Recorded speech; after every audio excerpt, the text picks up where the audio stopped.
घरगुती गॅस सिलेंडरचे दर वाढल्यानंतर कोल्हापुरातील महिलांनी नाराजी व्यक्त केली आहे। महिन्याचं आर्थिक बजेट सांभाळताना महिलांची तारेवरची कसरत होते।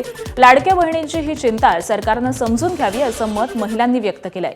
लाडक्या बहिणींचा वापर केवळ मतदानासाठी करून घेऊ नये अशी अपेक्षा देखील कोल्हापुरातील महिलांनी व्यक्त केली आहे।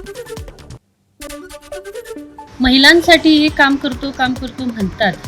ज्या लाडक्या बहिणीच्या जीवावर ही सत्ता आलेली आहे त्याच लाडक्या बहिणींना ह्यांनी रस्त्यावर टाकल्याचं काम केलेलं आहे। जिथं गॅसचा दर वाढलेला आहे, पेट्रोलचा दर वाढलेला आहे, त्याचप्रमाणे डाळीचा, सर्व घरात लागणाऱ्या सर्व वस्तूंची दर वाढलेले आहेत। महिलांची कुचंबना होतीये का सरकारला ही जाग येत नाहीये।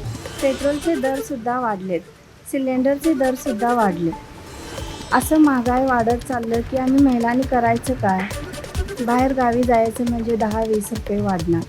तुम्हाला मतं पाहिजे असलं की तुम्ही घरोघरी येऊन हात जोडून तुम्ही मतं मागता। महागाई असं वाढत गेलं की आम्ही महिलांनी करायचं काय।